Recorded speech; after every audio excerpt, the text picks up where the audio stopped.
Welcome back everyone to another episode of Void Dwarf Studios, where we continue our look into the Lumineth, and this time we steer ourselves away from the strange, elemental, spiritual mumbo-jumbo that the Lumineth have clearly been misguided on, and go back to the High Elven roots, namely magic, boys and girls, magic, magic, magic, and mastering it, and mastering forms of combat. An interesting combination to be sure, and one that the Lumineth very much holds still in high regard. As whilst Teclis did inform the Lumineth that it is about time they changed their ways and form a more humble spiritual connection with the various elements of the land, there are elves who, of course, felt that this was possibly true, but that the art of magic still needed to be learnt, maintained, and well kept, because it's really cool being able to throw spells around at your own whim and leisure without, having to ask an elemental to help you out. And elves do have a natural affinity for magic that is beyond most other races. It's just how they're naturally born. And to kick this off, I thought I should go back into something that I realised I hadn't really covered properly with the other Lumineth videos, and that is the different societies. Now, we have mostly been talking about the Scinari, the military side of the Lumineth forces. That would be your Sentinels, Wardens, Blade Lords, Banner Lords, Dawn Riders, Lord Regents, and Ballistas. We've talked about the Alarith. That would be the Stone Guard, Stone Mages, and the wonderful mountain cows known as Spirits of the Mountain. And we've recently talked about the Hurricane cast, the Wind Chargers, Wind Mages, and Spirit of the Wind avatars. But we have been leaving one particular cast out, and this is the Scinari. The Scinari are a mage caste within Lumineth society. They specialise in the law of Hish, the law of light. Essentially, using magic to blind, confuse, and confound your foes. And amongst these particularly gifted scholar mage warriors are known as the Scinari Caligrave, Scinari Calathar, and the Scinari Lawseeker. And it is this particular branch of the Lumineth that we will be discussing today. Starting off with perhaps the most distinguished looking out of all of these individuals is known as the Scinari Calathar, a sisterhood of mages specifically responsible for using and harnessing the power of the Lumineth's psychological energies in direct battle against their foes. So, let me explain. We've talked about ether quartz in the past, the thing that the elves use to suppress their emotions and or remove some of their more harmful desires. The idea is that a Calathar mage can weaponize these. What a Lumineth does is they channel their emotions, say, despair, madness, confusion, lust, hate, envy, all the negative emotions that can be a bit tricky to cope with sometimes, into the ether quartz, which are then trapped. Now what happens is, a Calathar mage will burn these ether quartz, and the smoke that emanates from them is really, really harmful to enemy troops. And it's so destructive that it can even harm the undead. Don't even ask me how that works, because we're talking about psychological agony here, and I'm pretty sure that an undead puppet isn't going to care that you felt particularly frisky when looking at your sister. But the point I'm trying to make here is that the elves found a way to literally turn their worst emotions into a weapon, which is quite impressive and quite terrifying when you think about it. This very, very, very sacred order of sister mages are the only known elves that we're aware of who channel this powerful ether quartz magic. And in order to keep themselves purified, as, they're kind of dealing with some pretty heavy stuff here, they adorn their robes with various relics and sigils of purification, thus allowing them to stave off and avoid some of the worst effects from the smoke. And the idea is that they keep themselves from wearing boots or gloves in order to maintain contact with the ground. The idea being that whilst they're releasing this very dangerous, noxious cloud of negative energy, this contact with the ground keeps them centered, keeps them from losing their own sanity to the ether quartz smoke. And whilst a Scinari Calathar mage is by no means someone you want anywhere near a close combat scenario, they are very potent mages. Their one unique spell, Darkness of the Soul, being cast on a 7 or higher, basically means that you roll 2d6 in your hero phase. Each time that enemy unit would make a move, it has to roll under its bravery characteristic. So imagine this. This smoke billows out, completely confusing and distorting and doing horrible things to someone's psyche, and then it screws around with your ability to move, to charge, to shoot, or fight. Every single time you try and make one of these actions, you have to roll under your bravery. If you're playing greenskins or anything with a low bravery stat, you're going to really hate this particular wizard. And the better side of this is she can also buff people around her. She has what is known as emotional transference ability, which means she's capable of drawing these negative emotions from the Lumineth around her into the ether quartz themselves, meaning that you can use this to prevent your own units from taking battle shock tests on a 2+. And, for good measure, if any models from that unit were killed in the same turn, you have the potential to force them to take a battle shock test as well. So, yeah, this is definitely not a wizard you want to discount.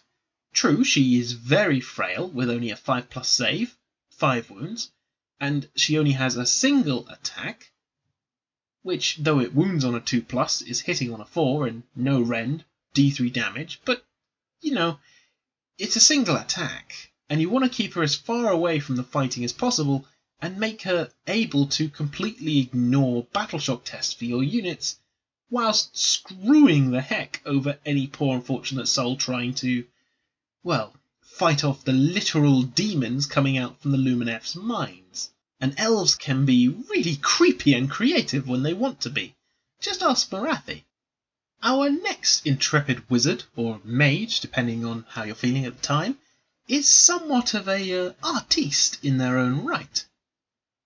Known as a Scinari Calligrave, a symbol mage who can quite literally alter reality by painting with a mixture of ether quartz and light magic onto paper. Sai from Naruto is probably cocking his head to one side, but anyway, a calligrave was pioneered by an Ilianti ancient, a pre-scribe essentially. The technique by which a spell is bound to parchment. Now, across the mortal realms, putting spells into parchment is not something that's that unusual. Any society among the mortal realms with scholarly people do tend to learn at one stage or another how to put spells on paper. And the idea is that you can then read the spell out later and, use up the magical effect, or use it to learn spells, relatively, magically speaking at least, mundane. But here's where it gets interesting. What a calligrave does that's different from your normal mage, who is jotting a spell onto a piece of paper, is they use it not to store a spell for later use. They can use this magic to quite literally alter reality around them as they see fit. This is a terrifyingly powerful concept, because if a Scinari Calligrave doesn't like you, they just have to paint the correct symbol, and they don't have to tell you. There are no magical incantations. They just paint the symbol onto the parchment, and then, poof, they literally erase you from reality. That's freaking terrifying. Just through the flick of a brush. And this has its advantages, because as you are, watching your enemy, you can create your spell more, accurately and quickly, without having to worry too much about complex symbols and phrases. You just have to paint a symbol using your fancy magical brush, and stuff happens. The landscape could literally be ripped out from underneath an enemy and hide yourself from incoming attacks. And the way this works on the tabletop is quite interesting. Realm Scribe, being one of the abilities, means that once per battle in your hero phase, instead of attempting to cast a spell, you roll a dice, and you add the number of battle rounds that you've already had to the roll. On a 5+, you pick a point anywhere on the battlefield. And for the rest of the battle, You do not take battleshock tests for friendly Lumineth realm lords that are within 9 inches of this point. Essentially, what has happened is the realm scribe has created a dazzling rune that inspires the Lumineth around him or her. And, in addition to this, all Lumineth realm lords add 1 to their casting and dispelling rolls for friendly wizards within 9 inches of that point. So already a very, very useful buff for your wizards, and this can be any point on the table. Obviously it's a once per battle kind of thing, so I would probably pick at least till turn 2. However, Erasure is the fun one, where you basically get to, let me just read the description. With a deft flourish, the Calligrave swiftly scribes a rune that opens gaping wounds in the flesh of a foe, or concentrates on creating a more intricate symbol in preparation to wipe the target from existence entirely. Yeah. Reality warping paint magic. Only the elves. Cast on a 7, and if successful you pick an enemy hero within 24 inches, and you can inflict D3 wounds on that hero, or mark them for erasure. And what that means is, if they are already marked for erasure, so you've cast this spell a second time on them, they take an additional D6 mortal wounds. After that, the erasure effect is gone, and you have to do that all over again. But goodness sakes, that's a horrible thing to do to someone. Just stick that D3 wounds on them, hack them about a bit, and then just kill them off with an extra D6. That's nasty. Unlike our previous Elven Mage, this one's not that bad in close combat. Armed with a Calligrave blade, you have D3 attacks that hit and wound on 3s, -1 rend and D3 damage. These warrior scholars really don't mess around that much. Whilst I wouldn't encourage you to put him too close to harm's way, he only has a 5+ save after all, at least he can actually still dish out a little bit of damage in combat. It's not half bad. Although, of course, D3 attacks means you're almost always guaranteed to only have up to 1 to 2 attacks. You're not guaranteed to have 3. But now we go on to an individual who really does make the whole warrior mage image stick. These are the Scinari Lore Seekers, Lumineth mages who attempt to emulate the more positive traits of Tyrion and Teclis, and by extension the Hyesian philosophy of symmetry, this idea that to maintain a perfect balance one must have a perfect mind as well as a perfect body, this being experimented with through feats of arms as well as feats of magical competence. The purpose of the Lore Seekers is essentially to wander the realms and fulfill their God-given task by Teclis to seek out ancient and obscure lore that will be of benefit to the various nations who, exist on the side of order. The problem with this is a lot of people who gain various forms of arcane lore and obscure facts don't particularly like to give them up. Therefore, it's been mentioned on more than one occasion that lore seekers will often just steal or outright assassinate individuals who are keeping them from their quest, as as awkward things like, theft, vandalism, desecration of treaties and deals are sort of perceived as lesser racial concerns, and in the loremaster's mind, their job is to prevent far greater damage with lore being in what they consider unenlightened hands. Now, unenlightened hands is going to be a little bit of a, how should I put this, a biased point of view. That being that the Lumineth are the enlightened hands that the lore belongs in. And when a Lumineth lore seeker goes out into the world looking for ancient lore, they are already consummate experts in both the art of the blade and magic, being part of both the Venari and Scinari forms of war. And unlike our two previous individuals, this one is more than capable of looking after themselves when it comes to a bit of a fist fight. having found the perfect balance between the blade and magical prowess.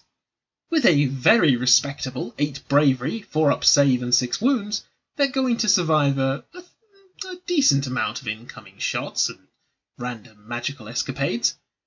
But here's the thing, the staff gives them 2 attacks that hit and wound on 3s with -2 and D3 damage, and the Lawseeker blade gives you an extra 4, hitting on 2s, yes, 2s, wounding on 3s -1 and D3 damage.